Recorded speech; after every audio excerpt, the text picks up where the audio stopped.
국제시장이라는 영화를 보신 분들이 계실 겁니다. 2014년도에 개봉된 영화입니다. 한국의 현대사, 참 가슴 아픈 6.25 전쟁을 통해 가서 남과 북이 갈라지게 되었고, 그때 또 부산의 국제시장으로 이렇게 피난 온 한 가족의 이야기, 또 가장으로서 가정을 책임진 한 이 아버지의 이 모습을 통해서 참 가족애를 그린 영화이기도 합니다. 그런데 그 영화의 첫 시작 부분이 흥남부두, 그러니까 북의 공격으로 인해서 이제 전쟁이 일어나게 되었고, 그쪽에서 흥남부두를 통해서 이 철수를 하게 되는데, 거기에 남아있는 사람들이 어떻게 해서든지 배를 타려고 몸부림치는 그 장면으로 영화가 시작이 되죠. 이 한 남자 아이가 막순이라고 하는 여동생을 이 어깨에다 들쳐매고 밧줄을 타고 배에 올라가다가 그만 어떤 남자가 밑에서 그 막순이를 잡아당겨 가지고 혼자 올라가게 되는 그런 배경을 기억을 할 수 있습니다. 그리고 시간이 지나서 이제 1983년도인가요? 이산 가족을 찾습니다라고 하는 KBS 방송, 실제 이 방송은 453시간 45분이라고 하는 이 생방송, 이 역사적 기록을 통해 가지고 많은 사람들을 찾게 합니다. 그리고 이것은 기네스북에도 오를 정도로 아주 유명한 사건이었죠. 이 생방송이 실제로 그 영화의 장면 속에 나옵니다. 반세기 동안 헤어졌던 사랑하는 여동생, 그런데 그 이산 가족을 찾습니다라는 프로를 통해서 서로 통화를 하며 눈물을 잃은 그 장면, 참 그것만 생각해도 참 가슴이 먹먹해집니다. 이산 가족을 찾았을 때 여러분 반갑게 웃으면서 허그하고 오랜만이야, 미국 사람들은 오랜만에 만나면 long time no see 이러잖아요. 그렇게 한 경우를 못 봤습니다. 하나같이 다 눈물 흘리며 통곡하며 얼싸안고 흘러간 그 세월의 흔적을 서로의 얼굴에서 확인하며 정말 통곡하는 이런 모습들을 볼 수가 있습니다. 오늘 우리가 읽었던 이 내용이 바로 그러한 모습을 연상케 합니다. 22년 동안 헤어진 형과 이 요셉의 관계에서 이제 요셉이 자신의 신분을 밝힙니다. 이 요셉은 국무총리예요. 가장 힘 있는 나라의 넘버 2가 되었습니다. 그리고 이때는 흉년이 2년째 들어가지고 형들이 살고 있던 지역에서는 먹을 것이 없어서 먹을 것을 구걸하러, 정말 빌리러 애굽이라는 나라에 왔었죠. 그런데 형들은 빌리러 온 입장이었고, 요셉은 국무총리의 입장에서 여러분 해우, 만남, 재회가 이루어지게 되었습니다. 자, 이러한 만남, 그래서 이 오늘 성경을 보게 되면 1절에 요셉이 시종하는 자들 앞에서 그 정을 억제하지 못하여 소리질러 모든 사람을 자기에게서 물러가라고 합니다. 그러니까 참으려고 했지만 자기의 혈육인 베냐민 동생이 있었고, 또 형들의 변화된 모습, 22년 전에 자신을 팔아먹었던, 그리고 자기를 죽이려고 구덩이에 빠뜨렸던 그 형들의 모습 속에선 증오와 분노를 느낄 수 있었지만, 이 앞부분에서 유다가 베냐민을 어떻게 해서든지 살리고 자신이 대신 남아 감옥에 들어가겠다라고 하는 변화된 그 형들의 모습을 보면서 이 요셉이 이 감정을 추스를 수가 없었습니다. 그래서 이때 신하들 다 물리고 대성통곡하죠. 자, 그러면서 그렇게 얘기가 나옵니다. 자, 소리질러 모든 사람을 자기에서 물러가라 하고 그 형제들에게 자기를 알리니 그때 그와 함께한 다른 사람이 없었더라. 형제들과 요셉만 남게 되었습니다. 그리고 2절에서는 이렇게 설명을 합니다. 요셉이 큰 소리로 우니 애굽 사람에게 들리며 바로의 궁중에 들리더라. 이 요셉이 이 사랑하는 아우 베냐민과 이 형님들과의 이 재회 속에서 얼마나 감정이 올라왔던지 그 대성통곡하는 소리가 주변뿐만 아니라 바로의 왕궁까지도 들릴 정도의 그렇게 큰 통곡의 소리가 여러분 퍼지게 됩니다. 그리고 어떻게 되죠? 이 요셉과 형들의 대화가 진행이 됩니다. 여러분 오랜만에 여러분 만났을 때 참 반갑습니다. 그런데요, 혈육을 나눈 사람이 어떤 이유에서인지 수십 년간 만나지 못했다가 재회했을 때 여러분 그 마음이 어떨까요? 정말 눈가에 이슬이 고이게 되고, 그리고 감정을 추스를 수가 없어서 꺼이 하는 그런 통곡의 울음이 자연스럽게 나오게 될 것입니다. 요셉이 그랬습니다. 그런데 형들은 어땠을까요? 이 형님들은 어땠을까요? 이게 사태가 파악이 안 되는 거예요. 여러분들은 성경을 다 아실 거라 알고 간략하게 말씀을 드립니다. 22년 전에 형들이 이 요셉을 어떻게 했죠? 죽이려고 구덩이에 빠뜨렸습니다. 은 20냥 받고 그냥 꺼내가지고 노예상에게 팔아 먹었습니다. 형들이 지은 죄가 있으니까 이 요셉은 너무 지금 감격에 겨워서 감정을 추스를 수가 없어서 지금 울었는데, 형님들은 이거 울지도 못하고 어떻게 할 수가 없는 상황에 여러분 처해지게 됩니다. 자, 그러면서 요셉이 어떤 얘기를 하죠? 3절에 그 형들에게 이르되 나는 요셉이라 내 아버지께서 아직 살아계시니까. 형들이 그 앞에서 놀라서 대답하지 못하더라. 뭐라고 말할 수가 없겠죠. 큰일 났다 이거. 아마 형들이 느꼈던 이 감정은 야, 우리 죽었다, 큰일 났다, 이런 생각이 들었을 겁니다.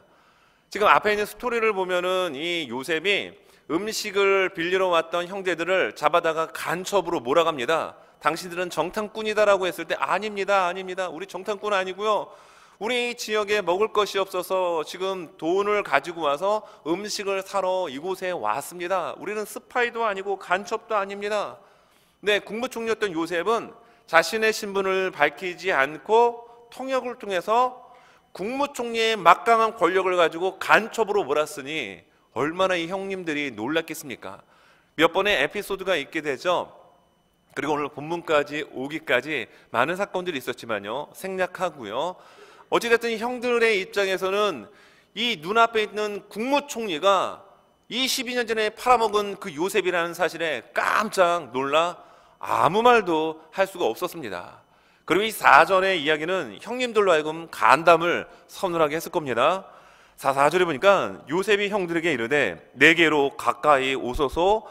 그들이 가까이 가니 이르되 나는 당신들의 아우 요셉이니 당신들이 애굽의 판자라. 얼마나 놀랐을까요? 정말 놀랐을 겁니다. 자, 왜 그러냐면, 왜 22년이라는 이 수치를 말씀드릴 수 있냐면요, 창세기 37장에 보면 요셉의 나이 17살의 나이에 하나님으로부터 꿈을 받습니다. 하나님의 비전을 받죠. 그리고 이 17살의 나이에 요셉이 형들의 시기심 때문에 팔려가게 됩니다. 그리고 13년 동안 보디발의 집에서 정말 고생하죠. 또 감옥에 억울한 누명 쓰고 들어가기도 합니다.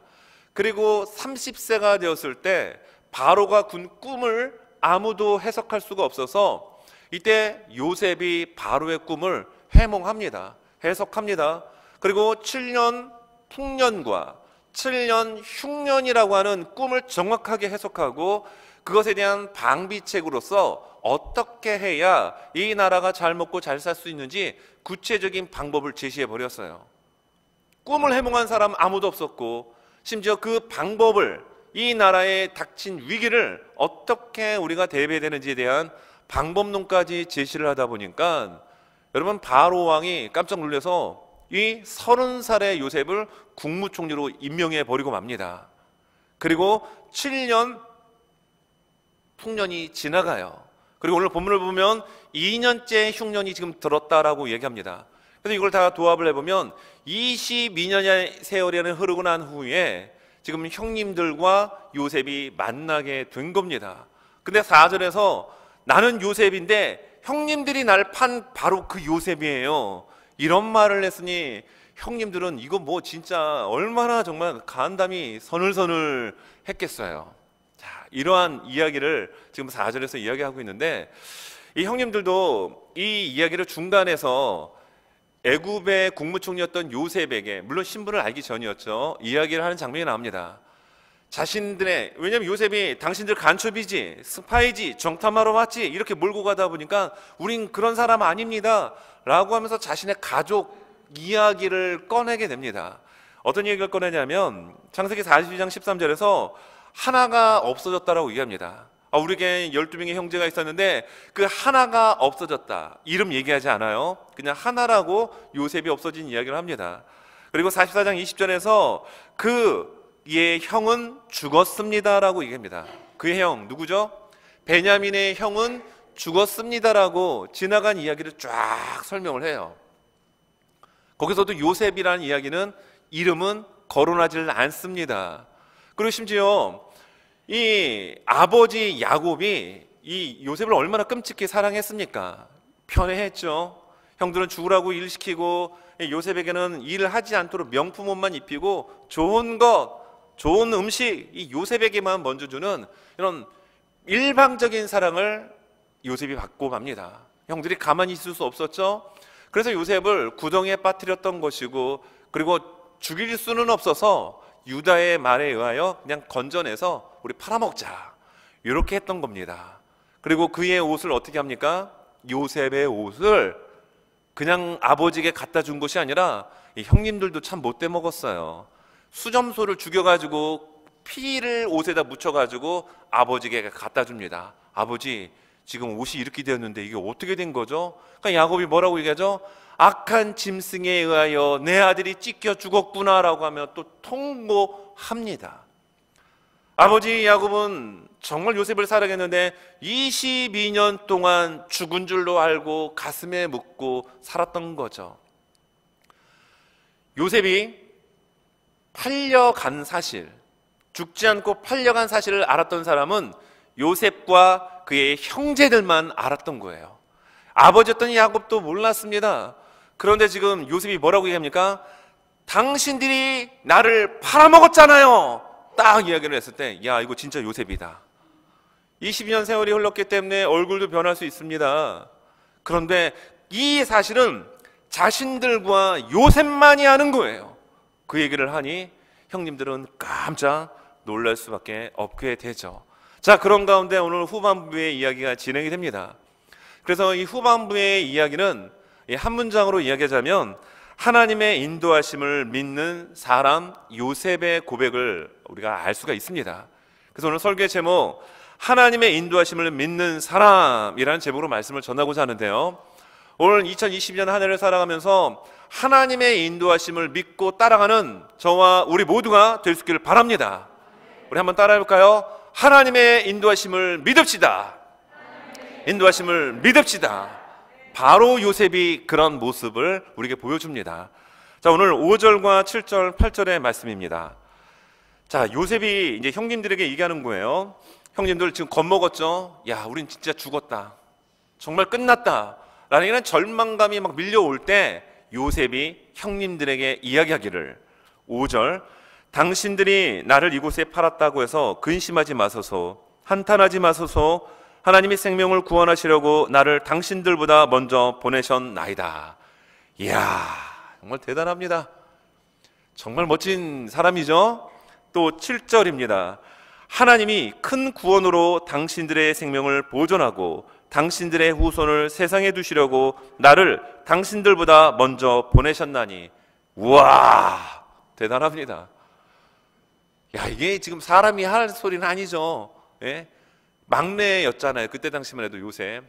죽이려고 구덩이에 빠뜨렸고 또 은 20냥에 팔아먹고 아버지까지 속여가지고 평생 자식을 가슴에 묻게 만들었던 이 형님들의 이 죄악된 모습을 요셉이 알았을 텐데 어떻게 이런 이야기를 할까요? 또 8절입니다.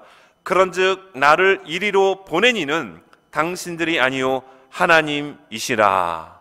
아멘. 이야기를 듣는 형님들의 마음은 어땠을까요? 야, 지금 제가 하는 말이 진짜일까 가짜일까? 여러분 이런 생각 안 들었겠습니까? 왜일까요? 본인들이 한 짓이 있잖아요.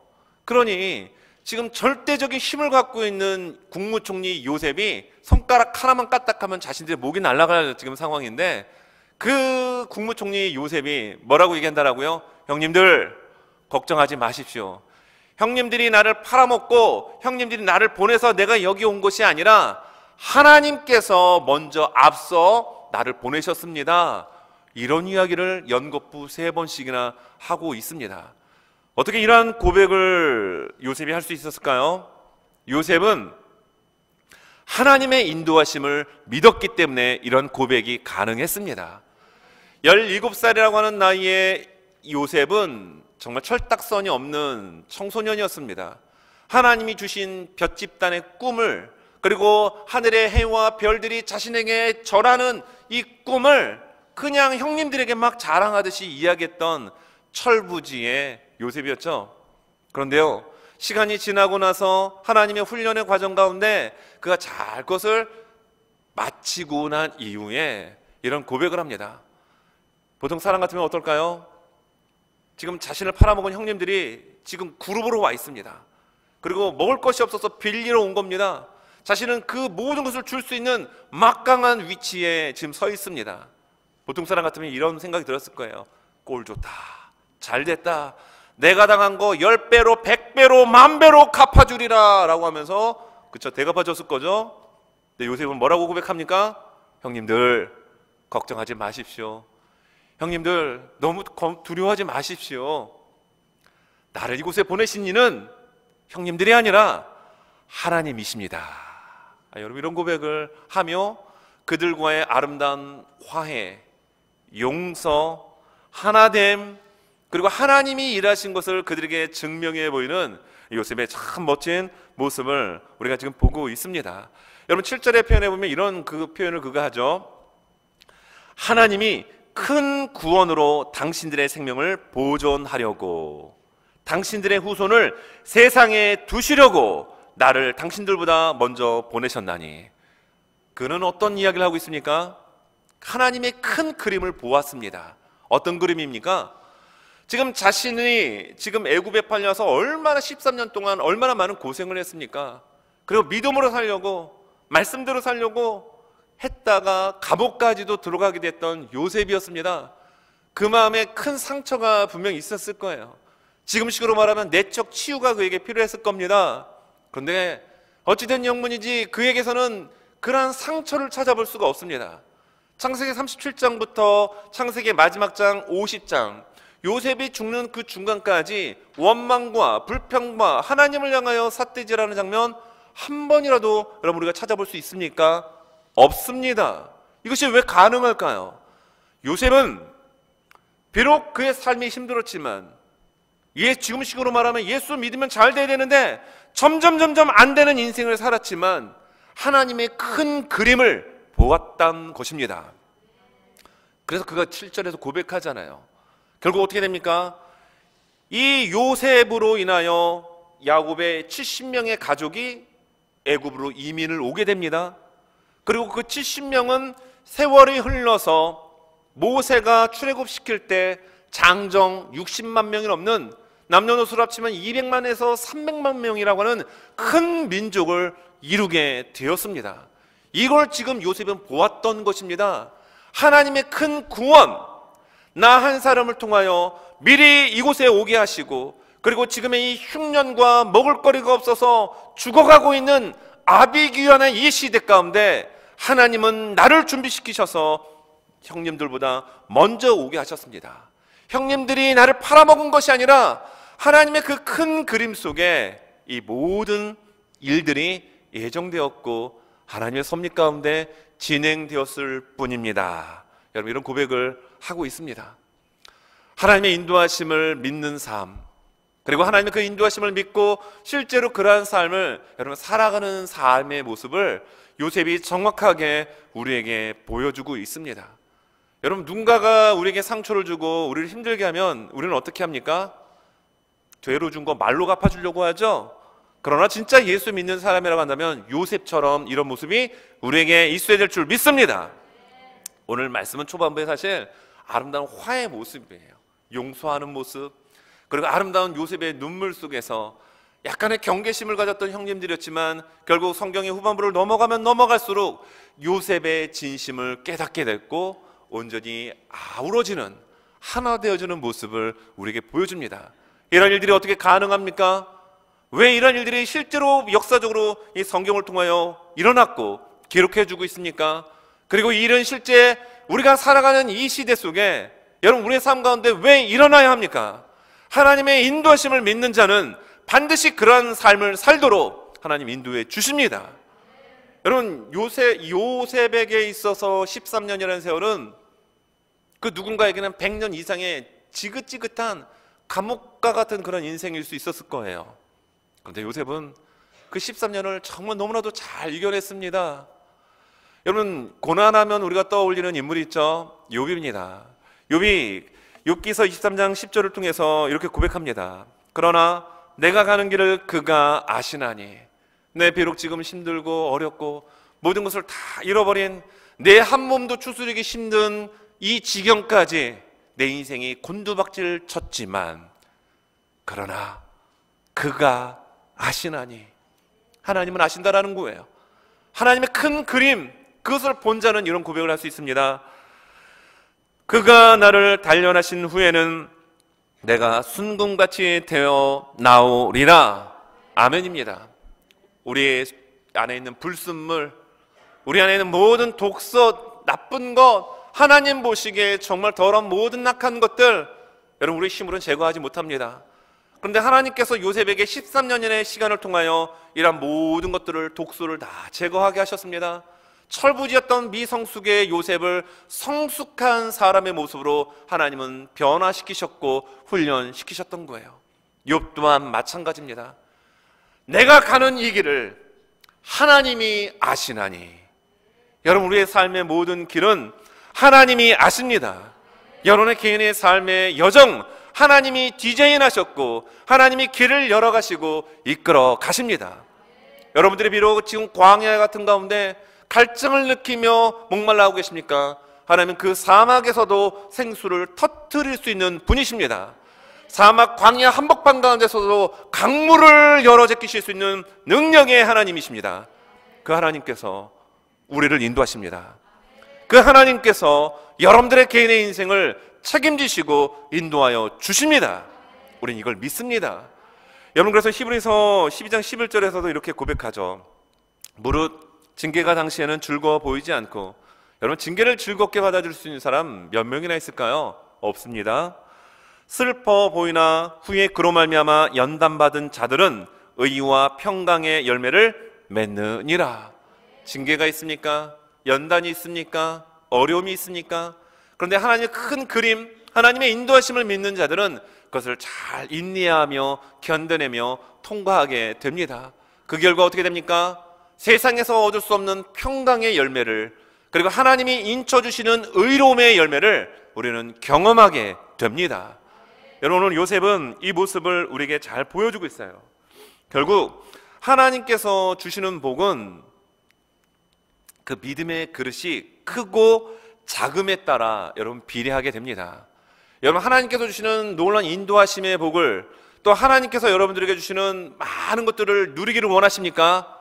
그럼 우리의 믿음의 그릇을, 사이즈를 키워야 합니다. 요셉이 지금 하나님의 큰 구원을 이야기합니다. 하나님의 그 큰 구원의 인도하심을 보고 그는 고백하고 있습니다. 이 일이 왜 가능합니까? 창세기 37장에 나타났던 17살의 요셉으로는 도저히 이 고백을 할 수가 없어요. 하지만 13년이라는 이 기간을 통하여 하나님은 요셉의 믿음의 그릇을 넓히셨습니다. 그의 10년과 그의 삶 가운데 있는 모든 못된 것들을 뽑아내셨습니다. 마치 원석을 캐내었을 때 그 원석을 우리가 시장에서 직접적으로 매매하고 거래하지 않죠. 여러분 자녀들 중에, 아니면 손녀, 손주들 중에 뭐 돌잔치, 아니 무슨 행사가 있어서 뭐 이렇게 금반지 해줄 때 가게에 갔더니 이만한 원석 덩어리를 주면서 한돈 반지입니다 라고 주는 데가 있던가요? 없죠.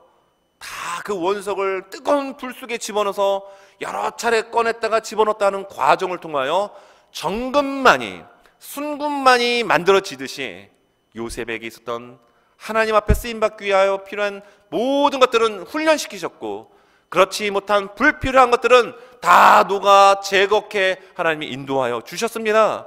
그래서 오늘 이러한 위대한 고백, 형님들이 나를 이곳에 보낸 것이 아니라 하나님께서 미리 앞서 나를 보내셨습니다.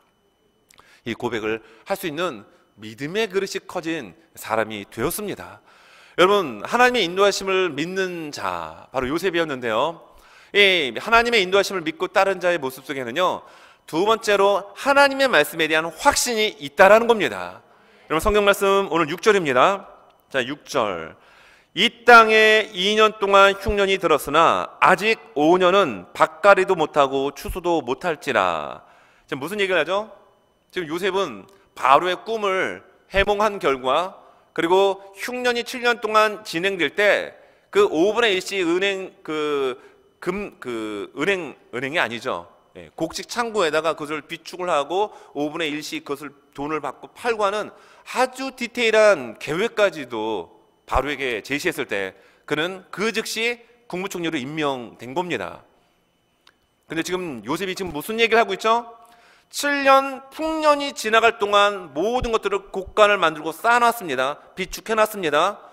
그리고 2년째 지금 흉년이 든 거예요. 근데 아직 7년이 되려면 5년이 더 남았습니다 라고 얘기하고 있는 거예요. 지금 무엇을 근거로 요셉이 이런 이야기를 하고 있습니까? 하나님께서 바로에게 준 꿈을 요셉은 믿었다는 거예요. 그리고 실제로 그가 창세기 37장에서 꾸었던 꿈이 지금 이루어졌잖아요. 지금 눈앞에서 정말 이루어졌잖아요. 형님들이 요셉에게 지금 절을 하고 있습니다. 하나님께서 요셉에게 주었던 첫 번째 꿈, 자기의 볏집단이 일어섰을 때 형님들의 11개의 볏집단이 그에게 절을 하더라. 두 번째 보여주신 하나님의 꿈, 자기를 향하여 하늘의 해와 별들이 넙죽넙죽 절하더라. 이 꿈이 이루어졌나요? 안 이루어졌나요? 이루어졌습니다. 왜냐하면 하나님이 주신 비전이기 때문에, 하나님이 주신 꿈이기 때문에 이루어졌습니다. 요셉은 하나님의 주신 꿈을 믿는 사람이었습니다. 그리고 하나님의 말씀을 믿는 사람이었습니다. 그냥 믿는 차원이 아니라 그 믿음이 확신 가운데 거하게 되었다라는 거예요. 오늘 여기에 지금 2년 지났고 5년 남았습니다라고 얘기했죠. 자, 11절에도 이렇게 그가 이야기합니다. 흉년이 아직 5해가 있으니 내가 거기서 아버지를 봉양하리다. 속기 빨리 가서 아버지 모시고 오십시오. 이런 얘기를 지금 하고 있는 겁니다. 보통 사람들 같으면 하나님께서 말씀을 주셨을 때 이 강단에서 선포되는 말씀을 통하여 성경 말씀을 읽으면서 깨닫는 말씀이든 하나님의 말씀을 이 요셉처럼 정말 믿고 행하는 사람이 얼마나 있을까요? 바라기는 저는 이 시간 예배드리는 우리 사랑하는 모든 트렌톤 장로교회 성도분들 한 분 한 분들이 하나님의 말씀을 확실히 믿고 그 말씀 가운데 따라가는 우리 모두가 될 수 있기를 바랍니다. 그럴 때 하나님의 은혜 복이 여러분 넘치게 되죠. 자, 여기에 보게 되면 그 아브라함이라고 하는 그 인물이 창세기 이 4명의 족장 중에 제일 먼저 나오게 되죠. 네, 아브라함이 하나님으로부터 말씀을 받습니다. 내가 자식이 없지? 그런데 내가 자식을 줄 거야. 근데 시간이 지나도 자식이 안 생기는 겁니다. 이걸 사도 바울이 로마서 4장에서 이렇게 해석을 합니다. 로마서 4장 21절에서 이렇게 바울이 이야기하는데요. 약속하신 것을 그것을 또한 능히 이루실 줄 확신하였으니. 누가요? 아브라함이요. 아브라함이 하나님이 말씀하셨기 때문에 분명히 자식 줄 것이라고 하는 믿음을 확신이라는 단어로 설명을 하고 있습니다. 그리고 22절에서 그러므로 그것이 그에게 의로 여겨졌느니라. 인위적으로는 아이를 낳을 수 없는 나이지만 하나님이 말씀하셨기 때문에 반드시 그리 될 줄 믿습니다를 뛰어넘어 확신하였다라고 바울은 아브라함의 믿음을 그렇게 해석하고 설명해 줍니다. 여러분 빌립보서 1장 6절에서도 이렇게 이야기합니다. 너희 안에서 착한 일을 시작하신 이가 그리스도 예수의 날까지 이루실 줄을 우리는 확신하노라. 하나님께서 여러분들을 향한 그 계획하심과 일들을 반드시 이루실 것을 우리는 확신합니다. 바로 이렇게 얘기합니다. 여러분, 한 사람 한 영혼을 구원하시기 위해서 예수님이 십자가에 달려 돌아가셨습니다. 가장 중요한 생명을 아낌없이 쏟아부어 주셨습니다. 그러한 모든 것을 쏟아부어 주신 그 하나님께서 여러분 우리를 향하여 바라보실 때 어떻게 바라보실까요? 그냥 지나가는 무슨 손님처럼 뜨내기 이런 사람처럼 바라보실까요? 아닙니다. 여러분 한 사람 한 사람을 향하는 하나님의 계획이 분명히 있습니다. 은혜, 하나님의 복으로 하나님은 그것을 계획하고 계십니다. 그런데 그것을 어떻게 우리가 받아 누릴 수 있을까요? 하나님의 인도하심을 믿고 따라갈 때, 그리고 그 하나님의 인도하심의 기준이 되는 말씀을 확실히 부여잡고 나아갈 때 여러분의 삶 가운데 하나님께서 놀라운 일들을 이루시고 행하실 것을 믿습니다. 여러분 앞뒤 좌우로 한번 얼굴 바라보실까요? 네, 한번 바라보세요. 정말 복덩이로 보이죠? 네, 하나님이 함께 하시기 때문에, 하나님의 인도하심이 있기 때문에 우리는 하늘의 복을, 하나님 나라의 복을 이미 받으며 살고 있는 줄로 믿습니다. 여러분 그렇게 되기 위해선 더욱 하나님의 말씀을 부여잡으십시오. 그래서 우리가 주간 성경 공부하고 있죠? 주간 성경 공부를 하는 목적은 하나입니다. 말씀을 읽기 위함입니다. 말씀을 읽게 되면 내 마음에 부딪히는 하나님이 주시는 메시지와 말씀이 있습니다. 이런 설교 시간에 말씀이 선포되는 시간에 여러분 마음의 문을 열고 마음의 이 귀를 여십시오. 그리고 그 말씀이 들려질 때 하나님이 인도하시는 길이 선명하게 보이게 될 줄 믿습니다.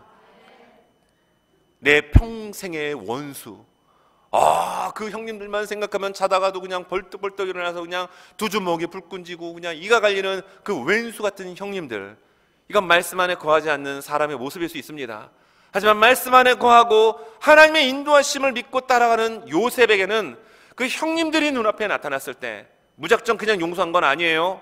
앞부분을 보면 형님들의 철저하게 자신의 과거에 대한 잘못을 뉘우치는 장면과 고백들이 나온 것을 요셉이 보고 감정을 추스르지 못하고 통곡하게 된 것입니다. 이 형님들이 22년 전에 나를 팔아먹었던 그 악한 형님들이 아니라 정말 이제는 변화되었구나, 죄를 뉘우치고 있구나라는 것을 발견한 이후에 아름다운 화해가 있게 되었죠. 그런데 이게 말로만 화해한다고 되는 건 아니거든요. 정말 요셉의 이 믿음의 이 내면의 그릇이 하나님의 인도하심을 100% 말씀으로 믿었기 때문에 그들을 정말로 용서하고 그들의 자식과 그들의 후대까지도 책임져주는 멋진 성숙된 요셉의 모습을 우리는 보고 있습니다. 말씀을 정리하면서 여러분, 우리는 이 요셉처럼 하나님의 인도하심을 믿고 따른 자가 되어야 합니다. 그러기 위해서는 말씀을 부여잡아야 합니다. 분명히 7년이라는 흉년이 있기 때문에 형님들 지금 2년 차가 됐는데 아직 5년 남았거든요. 그러니까 아버지 빨리 모시고 오십시오. 11절에서도 아직 5년 남았습니다. 아니, 흉년이 5년 안에 끝일지 아니면 그 다음에 끝일지 누가 합니까? 근데 요셉은 확신 가운데 이야기합니다. 하나님이 주신 것이기 때문에 5년 더 있어야 합니다. 빨리 가서 아버지 모시고 오십시오. 그래서 속히라는 표현이 몇 번 등장하고 있습니다. 말씀 믿었다라는 겁니다. 누가 뭐라 하더라도 내가 이 애굽이라고 하는 최강대국의 서열 2위 넘버 2일지라도 하나님이 말씀하신 그대로 나는 믿고 그것을 준비할 것이고 대비할 것이고 그 하나님을 나는 믿고 나갈 것입니다. 이렇게 요셉은 고백하고 있습니다.